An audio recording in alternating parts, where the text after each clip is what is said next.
Olá pessoal, aqui é o professor Alex Rinaldo. Nós já estamos trabalhando com óptica geométrica e chegamos ao tema de espelhos esféricos. A maioria das turmas já chegou na parte, naquele início de determinação analítica das imagens, mas ainda existem alguns que estão ali na parte da determinação gráfica. Então, vamos pegar esse início da determinação gráfica das imagens e dar prosseguimento. De agora em diante, vamos utilizar para a teoria as videoaulas disponibilizadas pelo portal SAIS. Para chegar até as videoaulas é muito simples. Primeiro passo, você deve acessar o site SAIS, portalsais.com.br. Chegando nesse site, no menu principal você deve escolher Soluções Digitais e então escolher o SAIS TV, que é um ícone que fica mais à direita. Será exibido para você então esse painel que tem as disciplinas e as frentes. Você deve escolher a que deseja. No nosso caso, óptica geométrica é Física 3, então clique aqui. E aí, então, você vai ter acesso ao painel das aulas. Introdução ao estudo de espelhos esféricos é a aula 4. Uma aula de um pouco mais de 14 minutos. Nessa aula aqui se demonstra a formação das imagens geometricamente diante de espelhos côncavos e convexos.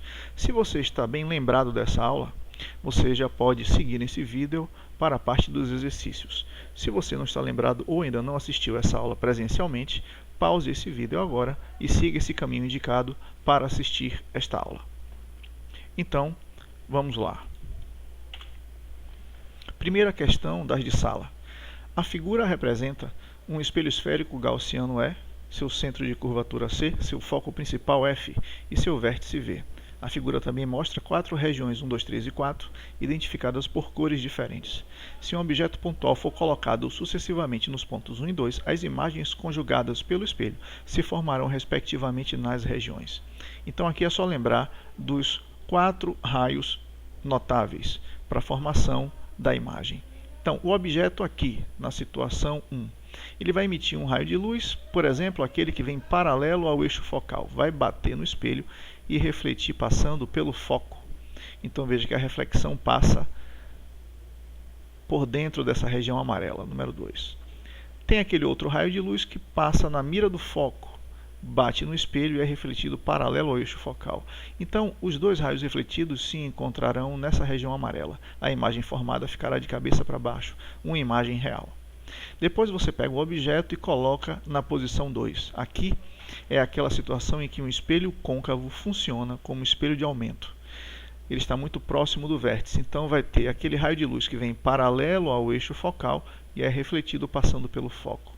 Aquele outro raio de luz que vem na mira do vértice é refletido simetricamente do outro lado. Os raios de luz refletidos eles vão se afastar cada vez mais, mas o prolongamento dos dois, esses prolongamentos vão se encontrar na região 4, formando uma imagem direita e ampliada. Então, a resposta é objeto na posição 1, imagem na posição 2. Objeto na posição 2, imagem na posição 4. Então, letra A. Depois, esse edifício localizado em Londres, que é apelidado de Ok Tok, ele tem causado diversos problemas para a sua vizinhança. Os moradores reclamam porque os ventos são muito fortes nas proximidades do prédio e, além disso, alguns carros tiveram sua pintura danificada e peças derretidas. Então, a questão pergunta qual o formato que esse prédio deve ter. Então, trazendo aqui a ferramenta de desenho, a gente tem que lembrar que um espelho côncavo pode produzir tudo isso que a questão está dizendo. Então vamos dizer que aqui eu tenho, vou pegar aqui, escolher aqui um pincel. Aqui eu tenho, por exemplo, o prédio, uma face reta e a outra face do prédio como se fosse um espelho côncavo. Bom, aqui está o solo, né? Então veja o que vai acontecer. Todos os raios de luz que vierem, então vou fazer aqui, ó, uma cor do raio de luz. Todos os raios de luz que vierem paralelos a um eixo secundário, esses raios de luz vão se concentrar no foco desse eixo secundário. Então pode acontecer uma concentração de raios de luz em um determinado ponto. ia acontecer nessa região um superaquecimento, justamente o que vem causando o estrago na pintura dos carros e até o derretimento de algumas peças. Okay? Outra situação que foi reclamada é a situação dos ventos. Então, aqui nós podemos dizer que os ventos que iam passando na parte superior do prédio e passavam direto, eles agora serão coletados por essa forma côncava e serão direcionados para o solo. Então, os ventos também vão ser desviados pelo formato do prédio. Então, além dos ventos fortes, a concentração dos raios de luz em focos secundários de eixos secundários. Então, certamente, esse prédio tem uma face côncava, pelo menos uma face côncava. Então, ele funciona como espelho côncavo, marcação letra A.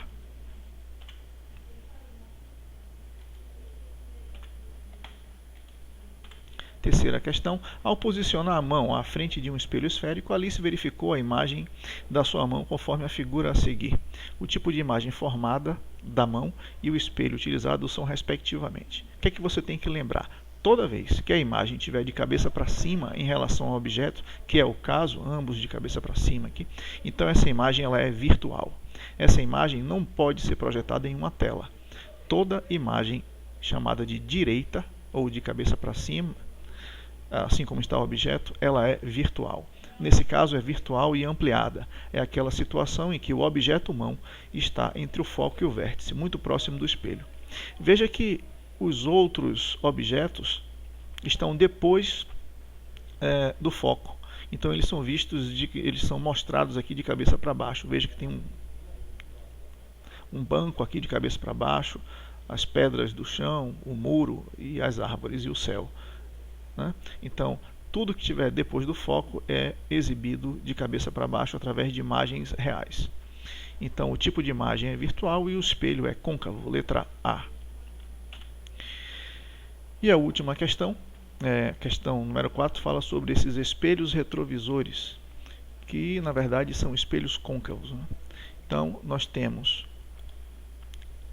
nessa questão aquela situação que diz que no Brasil a direção é colocada do lado esquerdo e quando o motorista olha para o retrovisor do lado direito, o retrovisor que fica do lado do carona, ele pode se confundir achando que os objetos estão mais distantes. E ele pergunta por que isso acontece. Bom, na verdade, o espelho côncavo ele é muito bom para ser retrovisor porque ele aumenta o campo visual, do motorista. Então a gente tem que lembrar qual é o comportamento de um espelho que tem a característica de ser convexo. Então, vamos lá, pegar aqui um pincel. Aqui eu tenho um espelho convexo. Aqui nós temos o eixo principal dele.